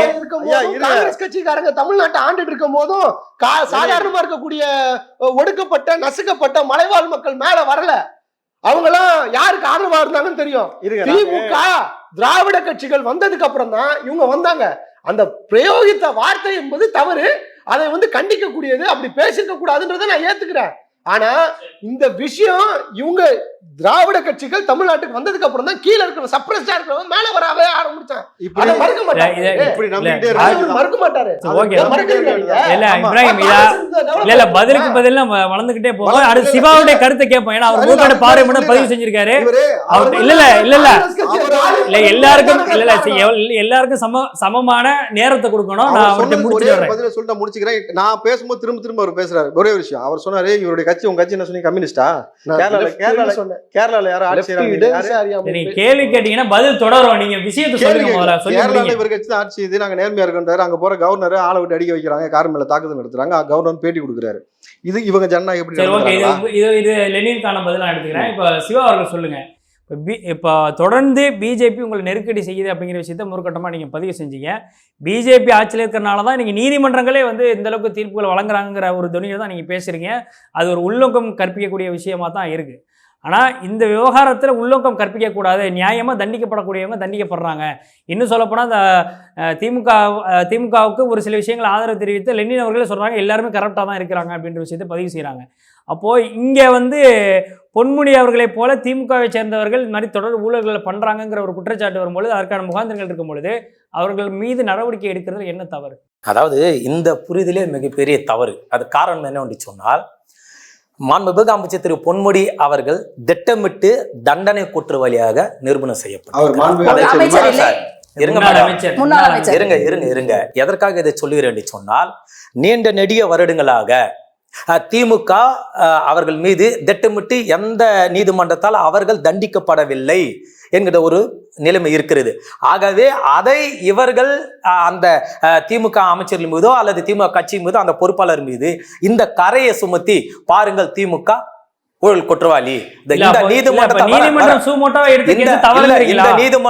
நிரூபணம் செய்யப்பட்டதற்காகவே நீதிபதி எடுத்தது தவறுன்னு சொல்றீங்களா? இல்ல எதுவுமே வழக்கு இல்லை, இவங்கள ஒரு வழக்கு திணிச்சிட்டாங்கன்னு சொல்றீங்களா? அதாவது வழக்கு போட்டே நீதி அரசர் இந்த வழக்கை தூசி தட்டியது தவறில்லை. ஆனால் தூசியை தட்டியவர் அதற்கான போதிய அவகாசம் நேர்மையான முறையில் கொடுத்தார் என்பது மிகப்பெரிய கேள்விக்குறி. கிட்டத்தட்ட வழக்கு இந்த வழக்கு அப்படிங்கிறது 2001 2006 செய்யப்பட்ட அந்த ஊழல் வழக்கு கேஸ் போடப்பட்ட 2011 கிட்டத்தட்ட 10 வருஷங்களை கடந்து போயிட்டாங்க. அதிமுக காலகட்டத்தில் போதிய அவகாசம்னா கீழமை நீதிமன்றம் ஒரு தீர்ப்பு வழங்குது. இல்ல முடிச்சுக்கிறேன். கீழமை நீதிமன்றம் ஒரு தீர்ப்பு வழங்குது. இதுக்கு வந்து எந்த ஒரு அடிப்படை ஆதாரங்கள் இல்லை அப்படின்னு சொல்லி பொன்முடி அவர்களே விசாலாட்சி அவர்களே இது போன்ற ஏற்கனவே தள்ளுபடி செய்த வழக்கில் இருக்கிறது. தூசு தட்டு வர நாம் இருவரும் சென்று போய் கேட்போம். வரீங்களா? அதற்கான முகாந்திரங்கள் இப்போ கீழமை சிவா கீழமை நீதிமன்றத்துல ஒரு தீர்ப்பு வழங்குறாங்க அப்படின்னா இப்ப ஹைகோர்ட்ல அது வேறு மாதிரியான ஒரு வியூல பார்ப்பாங்க, சுப்ரீம் கோர்ட்ல வேற மாதிரியான வியூல பார்ப்பாங்க. சுப்ரீம் கோர்ட்ல 5 நீதிபதிகள் கொண்ட தீர்ப்புலயே வந்து 3 பேர் வேற மாதிரி தீர்ப்பு வழங்குவாங்க. அதாவது தீர்ப்பு அப்படிங்கிறது தீர்ப்பு அப்படிங்கிறது நீதிமன்றத்தினுடைய அந்த பார்வையில ஒவ்வொரு நீதிபதிகளுடைய பார்வையில மாறுபடும். விஷயம் அது கிடையாது. ஆதாரங்கள் அடிப்படையில இங்கே இவருடைய வழக்கு கிட்டத்தட்ட 1,75,00,000 ரூபாய் ஊழல் செய்ததற்கான அதிகமாக சொத்து சேர்த்ததற்கான ஆதாரங்கள் இருக்குங்கிற விஷயத்தை ஹைகோர்ட் சந்தேகிக்கிறாங்க. அது கன்விக்டா ப்ரொஜெக்ட் ஆகுது. இப்ப இதுல என்ன தவறு சொல்ல வர இருங்க, நீங்க சொல்ல விட்டா நான் பேசுவேன். அதாவது கீழமை நீதிமன்றம் ஒரு தீர்ப்பு வழங்கும், அதற்கு மாறுபட்ட தீர்ப்பில் மேல்முறையீடிலே உயர் நீதிமன்றம், அதற்கு பிறகு உச்ச தீர்ப்புகளை வழங்குவது என்பது இயல்பான விஷயங்கள் தான் பல வழக்கில் நாம் முன்னுதாரணம் பார்த்திருக்கிறோம். ஆனால் இது ஏதோ மேல்முறையீடுக்கு சென்று இவர் வழங்கவில்லை, தானாக முன் வந்து அனுமதி இருக்கு.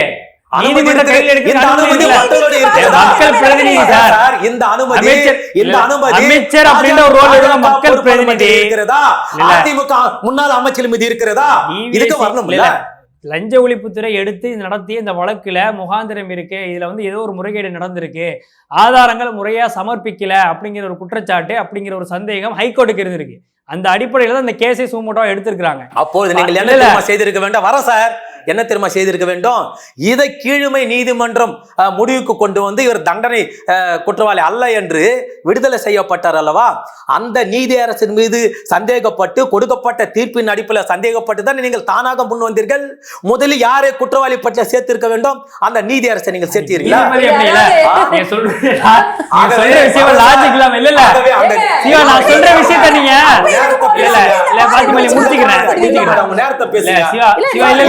நான் சொல்றது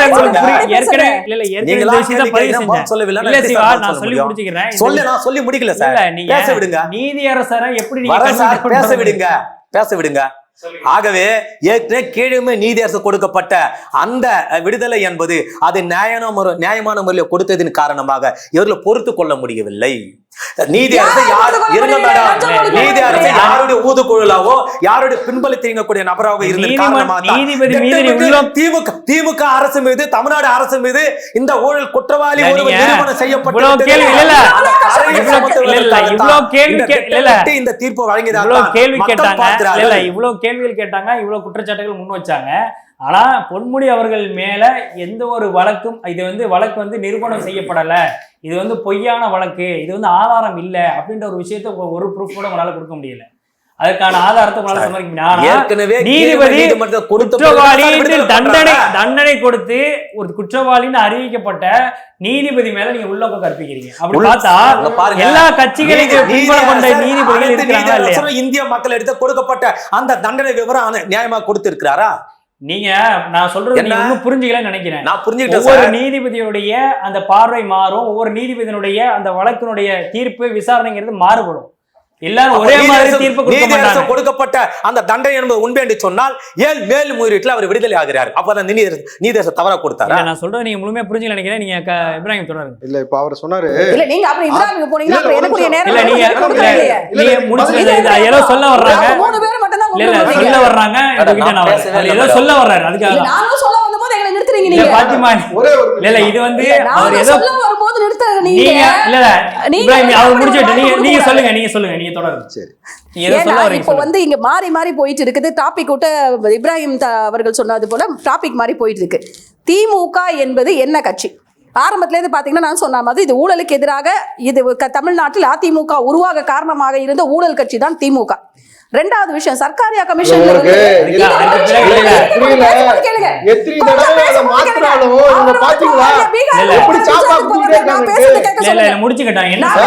சொல்லுங்க. ரெண்டாவது விஷயம், ஊழல் இல்ல இவர் பொன்முடி மேல போட்டாங்கன்னு சொன்னீங்க. 1,76,000 கோடி ரூபாய் நீங்க 2G ஊழல் செஞ்சது யாரு? திமுகவா? இல்ல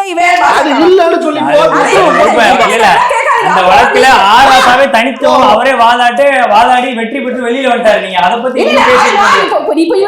கோர்ட்டுக்கு வாதத்துக்கு போய் நிரபராதி ரிலீஸ் பண்ணிருக்காங்க. நீங்க பாஜகவை பற்றி பேசும் பொழுது திமுகவினர் ஊழல் செய்து இப்படிப்பட்ட பெரும் ஊழல் செய்து உள்ள போனாங்களா இல்லையா? ஆராசா என்ற மத்திய மந்திரி உள்ள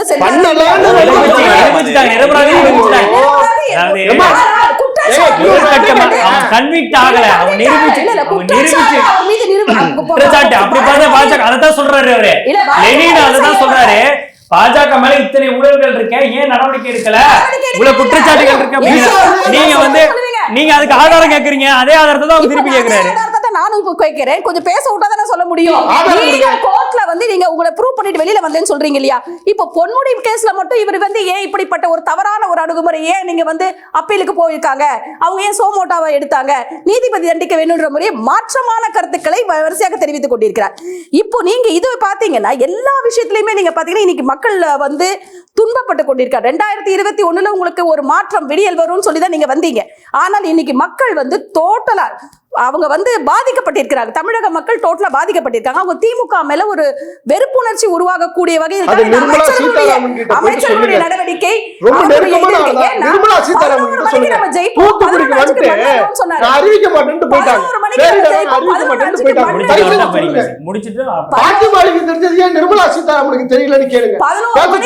11 மண் அழுவோம் சொன்ன மினிஸ்டர் தான் இலாக்கா இல்லாத மந்திரியாக இருக்கக்கூடிய நம்ம செந்தில் பாலாஜி அவர்கள்.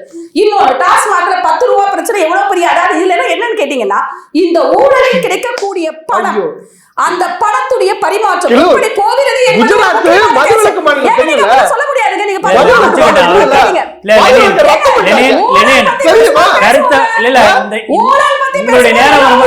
பேசுவோம், பேசாம இருக்க மாட்டோம். ஒரு 4,500 டாஸ்மாக் இருக்கா தமிழ்நாட்டுல? ஒரு கடையில 100 பாட்டில் போயிட்டா போடுங்க, ஒரு நாளைக்கு எவ்வளவு ரூபாய் வருது? இந்த பணம் ஒரு மாசத்துக்கு எவ்வளவு, ஒரு வருடத்திற்கு எவ்வளவு என்று பார்த்தீர்கள் என்றால் கிட்டத்தட்ட ஒரு 500 கோடி ரூபாய் பணம் உங்களுக்கு கணக்கில் இல்லாத பணமாக வருகிறது. எப்படி செல்கிறது? சோ இதுதான் ஊழல். அந்த ஊழல் அதனுடைய நெக்ஸ்ட் ஸ்டெப்புக்கு போயிட்டு இருக்குது. நீங்க வருமானத்திற்கு அதிகமாக சம்பாதிப்பது ஒண்ணு, மக்களை ஏமாற்றி சம்பாதிப்பது ஒண்ணு, அந்த பணத்தை சரியான முறையில் விவரங்களை காட்டாமல், அரசாங்கத்துக்கு விவரத்தை தெரிவிக்காமல் அந்த பணங்கள் வந்து வேறு வேறு வகையில் பரிமாற்றம் செய்யப்படுகிறது. இப்படி எல்லா ஊழலையுமே நீங்க மொத்தமா செஞ்சிருக்கீங்க. டாஸ்மாக மூடுவோம்னு சொன்ன எதிர்க்கட்சியாக இருந்த திராவிட முன்னேற்ற கழகம் இப்ப என்ன சொல்றாங்க? டெட்ராபேக்ல கொடுக்கறோம்னு வந்திருக்காங்க. இது ஊழல். இதெல்லாம் வந்து மக்களை பாதிக்கப்படக்கூடிய செயல்கள் எல்லாமே ஊழல் தாங்க. ஏன்னா 1991 இந்தியாவில தமிழகம் வந்து தமிழக அரசு கலைக்கப்பட்டது, கலைஞர் அரசு அவர்கள் கலைக்கப்பட்டது காரணம் என்னங்க? LTTயினருக்கு ரகசியங்களை விற்றார்கள், அரசாங்க ரகசியங்கள் விற்றப்பட்டது அப்படின்னு சொன்ன காரணத்தினால தான் அவங்களுக்கு ஆட்சி கலைக்கப்பட்டது.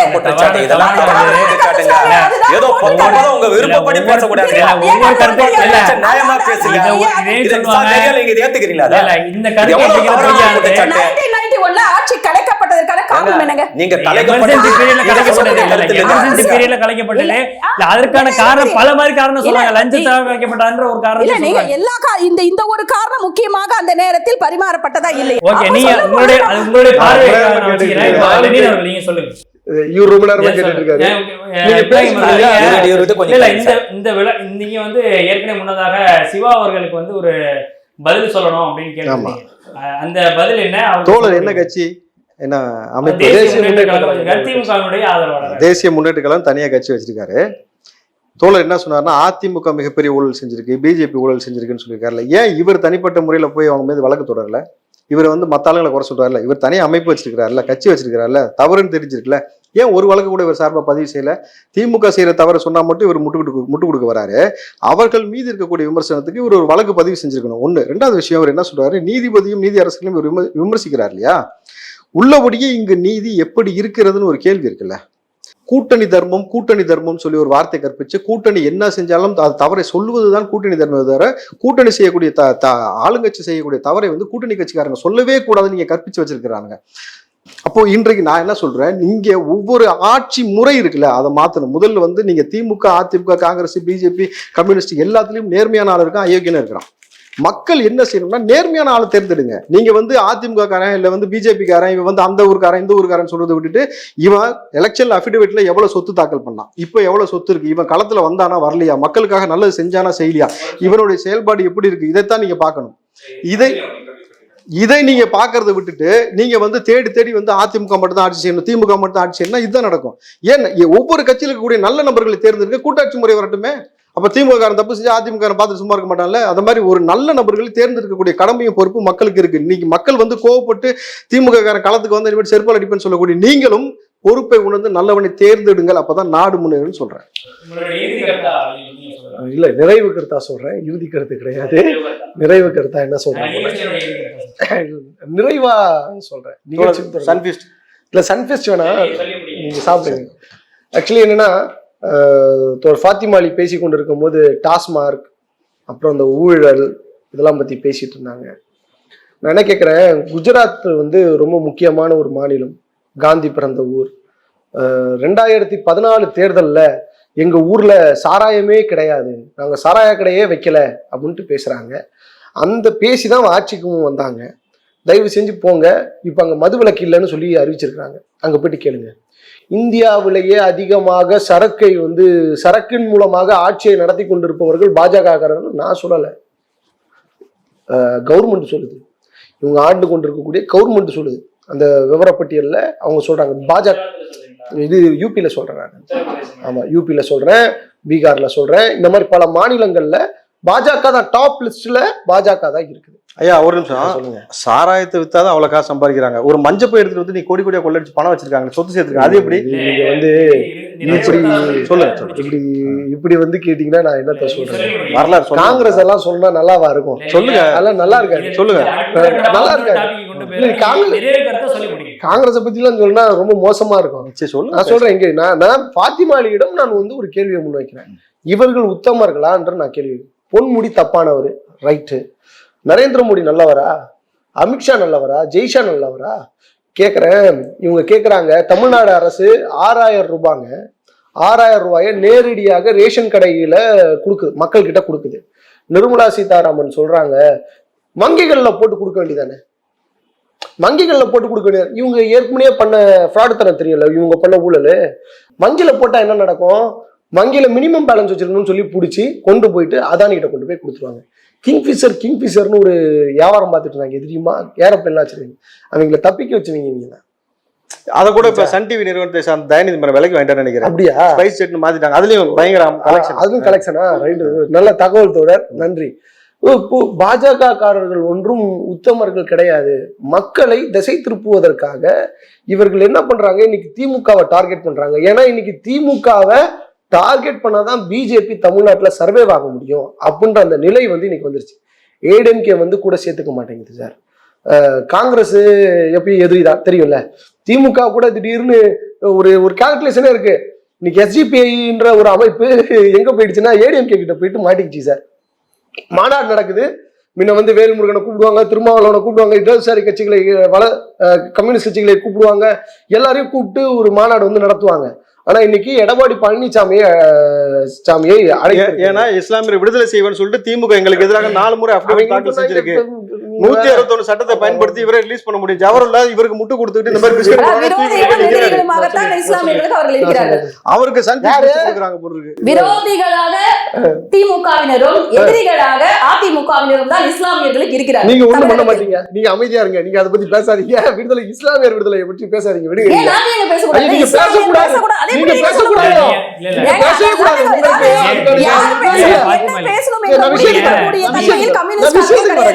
நீங்க மத்தவங்களை வந்து இதுதான் பேசணும்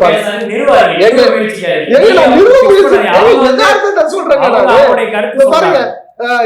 இவர் பேசுறாரா, நான் ஏதாச்சும் பேசுறேன்னா அவங்க பேசும்போது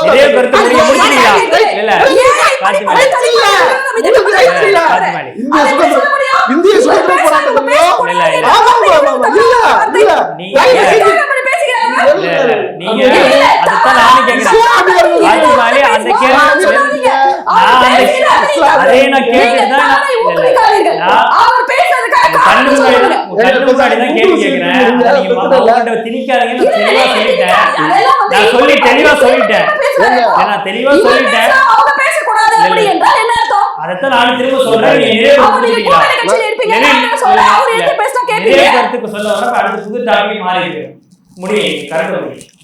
எஸ்டிபிஐ ஏடிஎம்கேவை ஒரு பக்கம் வளைச்சு போடுது. இன்னைக்கு காங்கிரஸ் வந்து திடீர்னு பாஞ்சு இன்னைக்கு விமர்சிச்சிருக்காங்க. ஒருவேளை ஸ்கெட்ச் இப்படி கூட இருக்கலாம். திமுகவை தனிமைப்படுத்தி விட்டு நம்ம ஏடிஎம்கேவோட போனோம். ஏன்னா ஏடிஎம்கேவும் ஒரு தகவல் சொல்லுது, காங்கிரஸ் கட்சிங்களுக்கு விரோதி எல்லாம் கிடையாது, கொள்கை ரீதியான விரோதிகள் எல்லாம் கிடையாது அப்படின்ட்டு ஏடிஎம்கேவும் சொல்லுது. எஸ்டிபிஐ இஸ்லாமிய அமைப்புகள் ஜவஹர்லா இங்க ஒரு சீட்டு கூட கொடுக்க மாட்டாங்க, அங்க சீட்டு கொடுத்தா அங்கேயும் போயிடுவாங்க. ஏன்னா பிகாஸ் சீட்டு தானே இங்க வந்து ரொம்ப முக்கியமாகப்படுது. எனவே இந்த கட்சிகள் எல்லாரும் அங்க போயிட்டாங்க அப்படின்னாக்கா திமுகவை தனித்து விட்டுட்டு பாஜகவை வச்சு கேம் விளையாடலான்னு பாக்குறாங்க. அதுக்கு பாஜகவுக்கு இந்த கிரவுண்ட் வந்து ரொம்ப சூப்பரா இருக்குது. எனவே அவங்க பேசுவாங்க, நீங்க பேசுங்க, தப்பு கிடையாது, அரசியல் பண்ணுங்க. அந்த அரசியலில் கொஞ்சோண்டு நேர்மை இருக்கட்டும். உங்களுடைய முதுகை திரும்பி பார்த்து கொள்ளுங்கள், தடவி பாருங்க, நூல் போட்டவங்க எல்லாம் என்னென்னலாம் பண்ணியிருக்காங்கன்னு கொஞ்சோண்டு பாருங்க. இஸ்லாமியரா வேற இருக்கிறீங்க, நாட்டுல இஸ்லாமியர்களுக்கு பாதுகாப்பு எந்த அளவுக்கு பாஜக கொடுத்துருச்சு அப்படின்றத கொஞ்சோண்டு பாருங்க. தமிழ்நாட்டுல இஸ்லாமியர்கள் நல்லா தான் இருக்கிறாங்க. நான் அதெல்லாம் ஒண்ணும் இல்ல, ஆமா பாதுகாப்பு தான் கொடுத்துருக்கோம். உங்க ஆட்கள் எதுவும் சேட்டை பண்ண முடியல. பிரியாணி அண்டா திருடும் போதும், மெடிக்கல் ஷாப்புக்குள்ள போயிட்டு பாக்கெட் திருடும் போதும், ஏன் இவங்க தலைவர் வந்திருக்காங்க ராமேஸ்வரத்துல இருந்து, என்ன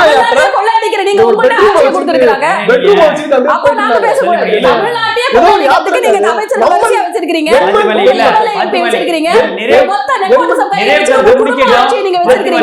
உங்க குடும்பத்துல இருக்க அக்கா தங்கச்சி அண்ணன் தம்பி மாமா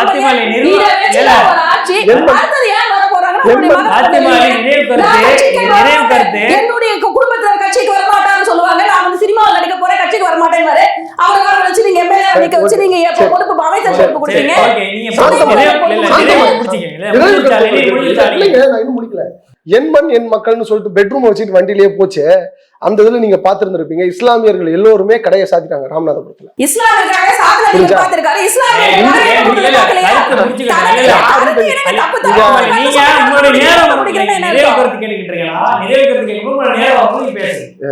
இவர்கள் எப்படி இஸ்லாமியர்களுக்கு தமிழ்நாட்டில் பாதுகாப்பானவர்கள் அப்படின்ற நம்மளுக்கு தெரியும். கோயம்புத்தூர் சம்பந்தப்பட்ட அந்த விஷயத்துல பாம் பிளாஸ்ட்ல எப்படி அண்ணாமலை துடின்னு துடிச்சாருன்னு தெரியும். அதற்கு முன்னாடியே ஒரு டிராபிக் போலீஸ் இது பண்ணதுல டிராபிக் போலீஸை போயிட்டு இளைஞர்கள் இது பண்றாங்க, அந்த டிராபிக் போலீஸ் இறந்து விடுகிறார். அதற்கு அர்ஜுன் சம்பத் போன்ற ஆட்கள் அங்க போயிட்டு எவ்வளவு பெரிய கலவரத்தை உண்டு செய்தார்கள் என்று தெரியும். இத்தனைக்கும் அந்த டிராபிக் போலீஸ் வந்து கிறிஸ்டியனு, ஆனா இந்துக்கள் எல்லாரும் இந்துக்கள் சந்துக்கள் என்று சொல்லி அது ஒரு மிகப்பெரிய பிரச்சனையாக மாற்றி இந்தியாவிலும் பெரிய கலவரமாச்சு. இவர்கள் அதை பற்றி பேசக்கூடாது. பாபர் மசூதின்னு ஒண்ணு இருக்குது. பாபர் மசூதியில நம்பிக்கையின் அடிப்படையில கொடுத்தத இன்னும் இவர்கள்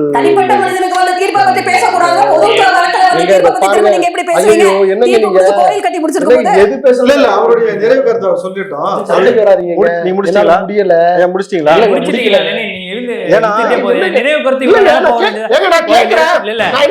அவங்களுக்கு நேரம் கிராஸ் பண்றீங்களா? நான் ஏதாச்சும் கிராஸ் பண்ணனா?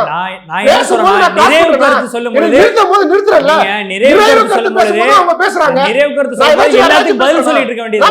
உங்களுடைய நிறைவு கருத்து சொல்லி முடிங்க. அவங்கள ஸ்டாப் பண்ணுங்க. அப்பதான் நான் நிறைவு கருத்து சொல்ல முடியும். நீங்க சொல்லி முடிச்சிருங்க. அவ்வளவு முடிச்சிட்டீங்களா? அவங்க கருத்தை பேசிக்கிட்டே இருப்பாங்க. நான் வந்து கேட்டுக்கிட்டே இருப்பேன். கருத்தை முடிச்சிட்டீங்களான்னு அப்படிலாம் கிடையாது. இது பாருங்க, பாஜக காரர்கள் அவர்களுடைய ஊழல் பட்டியலை பற்றி விசாரணை நடத்துங்க. தயவு செஞ்சு அதை பத்தி இந்திய நாட்டு மக்களுக்கு பிரகடனப்படுத்துங்க. இன்னைக்கு பார்லிமெண்ட் பாதுகாப்பாக இல்ல, அங்க போயிட்டு பேசுங்க. தமிழ்நாட்டுல வந்து பேசாதீங்க. நீங்க இருக்கக்கூடிய மாநிலத்தை பாருங்க. அங்க இருக்கக்கூடிய இஸ்லாமியர்களை கொன்று குவிக்காமல் இருந்தாலே போதுமானது. உங்களுடைய ஊழல் பட்டியலை எடுத்து தயவு செய்து திறந்து பாருங்கள். காரி மக்கள் மூஞ்சில உமிழ்வாங்க. ஒரே பதில் சொல்ல வேண்டாம். நிறைவு கருத்தா இருந்தா சொல்லுங்க. நிகழ்ச்சியை முடிச்சுக்கலாம். அவருக்கு பதில் சொல்றதா நிறைவு கருத்தே சொல்றேன். இன்றைக்கு திமுக என்ற ஒற்றை கட்சியை தனித்து விட்டால் மட்டும்தான் இந்த கூட்டணி கட்சியில் இருக்கக்கூடிய நபர்கள் மக்களை மீண்டும் சந்தித்து ஓட்டு கேட்க முடியும். இல்லாட்டி மக்கள் களத்துல சொன்னாங்க பாத்தீங்களா, செருப்பால் அடிப்போம்னா அந்த மாதிரி வந்து நிலைமை வந்து கூட்டணி கட்சிக்கு ஏற்படும். ஏன்னாக்கா ஒவ்வொருவரும் ஒவ்வொரு தவறும் திமுக செய்யும் போது இந்த மௌனமா இருந்தாங்க. விவசாயம் மீது குண்டர் சட்டம் போட்டாலும் அமைதியா இருந்தாங்க. இப்ப 4000 கோடி நகிட்டு போன விஷயத்திலேயே கூட்டணி கட்சி எல்லாம் மௌனம் வந்து முட்டு கொடுத்துட்டு இருக்காங்க. நாளைக்கு என்னன்னு சொல்லி ஓட்டு கேட்பீங்க? இன்றைக்கு வந்து வேங்கையல் பிரச்சனை நடந்து இன்னைக்கு இன்றோட 1 வருஷம் முடிஞ்சிருச்சு.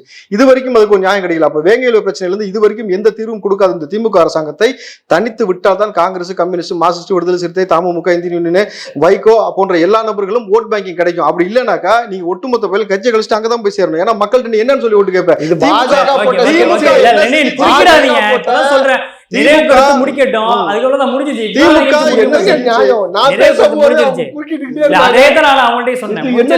திமுக என்ன சாதனை செஞ்சு விட்டதுன்னு பாத்தீங்கன்னாக்கா இந்த ஊழல் மட்டும் தான் பெரிய லெவல்ல செஞ்சிருக்கு. இதைதான் மக்கள் மத்தியில் எடுத்து வைக்க போறாங்க. இம்பாக்ட் ஆகும். இவர்கள் தமிழ்நாட்டில் பாஜக ஊதுகுழலாக இன்னும் எண்ணற்ற உறவு முறையில் கையாண்டு நேரடியாக ஆளுங்கட்சியாக இருக்கக்கூடிய திமுக மீது பழி போட்டு அரசியல் ஆதாயத்தை தேடுவது. ஆக இவர்கள் எண்ணற்ற இன்னும் எத்தனை பழிகளை சுமத்தினாலும் கூட மக்கள் தயாராக இருக்கிறார்கள். வருகின்ற 2024 நாடாளுமன்ற தேர்தல் மட்டுமல்ல, 2026 சட்டமன்ற பொது தேர்தலாக இருக்கட்டும், மக்கள் திமுகவும் திமுக தோழமை கட்சியிலிருந்து தான் வாக்களிப்பார் ஒழிய இந்த கபட நாடகம் ஆடிவிட்டு இஸ்லாமிய விரோத போக்கு கையில் எடுக்கக்கூடிய பாஜக, கிறிஸ்துவ மக்களுக்கு எதிராக பேசக்கூடிய பாஜக, அவர்களுக்கு துணையாக இருக்கக்கூடிய இந்த கூட்டங்களுக்கெல்லாம் தமிழ்நாட்டு மக்கள் ஒருபோதும் ஆதரவு கொடுக்க மாட்டார்கள். இன்னும் எத்தனை 10 அமைச்சர் அல்ல, இன்னும் 25-30 அமைச்சர்கள் மீது பொய்யான குற்றச்சாட்டை வைத்தாலும் கூட தமிழ்நாட்டு மக்களுக்கு நன்றாக தெரியும் யார் மக்கள் பணி செய்து கொண்டிருக்கிறார்கள், யார் இந்த மக்களுக்கான ஆட்சியாக நடத்தி கொண்டிருக்கிறார்கள். அது திமுக என்று தமிழ்நாட்டு மக்களுக்கு நன்றாக தெரியும். ஒருபோது இந்த பிணந்தினி கழுகுகளுக்கு தமிழ்நாட்டு மக்கள் ஒருபோது எரியாக மாட்டார்கள். இல்ல இதுக்கு பதில் வந்து கீழே கமெண்ட்ல வரும். இல்ல இதுக்கு பதில் கீழே கமெண்ட்ல வரும். அது கமெண்ட்ல மக்கள் போடட்டும். அடுத்ததாக பாத்திமாலி, நீங்க உங்களுடைய நிறைவு கருத்தா பதிவு பண்ணுங்க. அதாவது பாஜக வந்து இவர்களை எல்லாம் பிரிக்கிறது, இவர்களுக்கு எதிராக வந்து வேலைகளை செய்கிறது என்று சொல்கிறார்கள். பாஜக என்பது இங்கே வந்து ஒரு வளர்ந்து வருகின்ற கட்சியாக, வளர வேண்டிய கட்சியாக இருக்கிறது. மக்களுக்குரிய தேவைக்கு எதிர்பார்ப்பை நிறைவேற்றக்கூடிய கட்சியாக இருக்கும்போது தமிழகத்தில் அதன் வளர்ச்சியை பொறுத்து கொள்ள முடியாத இந்த திராவிட முன்னேற்ற கழகத்தினர் வந்து வயிறெறிந்து பேசிக்கொள்கிறார். அதை பத்தி அவரே ஒத்துக்கொண்டதுக்கு அப்புறம் நம்ம அதை பத்தி டிஸ்கஸ் பண்ண வேண்டாம். இரண்டாவது விஷயம் என்னன்னு கேட்டீங்கன்னா, இங்கே வந்து திராவிட முன்னேற்ற கழகத்தினர் கூறிய எந்த தேர்தல் வேணாம், ஊழலை கூட உடனே ஊழல் அவங்க பண்ணி காலங்காலமா பண்ணிட்டு இருக்காங்க, ஏடிஎம்கே டிஎம்கே. ஆனால் தேர்தல் வாக்குறுதியில் ஒன்று கூட நிறைவேற்றாத இந்த திமுக ஆட்சியின் மீது மக்கள் வெறுப்பில் இருக்கிறார்கள். அந்த வெறுப்பினுடைய வெளிப்பாடு இதனுடைய வந்து மேக்சிமம் என்னன்னு கேட்டீங்கன்னா, இதனுடைய நிலை என்னன்னு கேட்டீங்க, இந்த அமைச்சர்கள் வரிசையாக தண்டிக்கப்படக்கூடிய சூழ்நிலையில் திமுகவினுடைய அந்த பலமானது வீழ்ந்து கொண்டிருக்கிறது. அவர்கள் வந்து இவ்வளவு நாள் திராவிடம் என்று சொல்லி தமிழக மக்களை ஏமாற்றியதற்கு ஒரு முற்றுப்புள்ளி வரை இருக்கிறது 2024. நிச்சயமாக பல்வேறு விஷயங்களை வந்து பகிர்ந்துக்கிட்டீங்க. உங்களுடைய 4 பேருக்கும் என்னுடைய மனமார்ந்த நன்றி. நன்றி.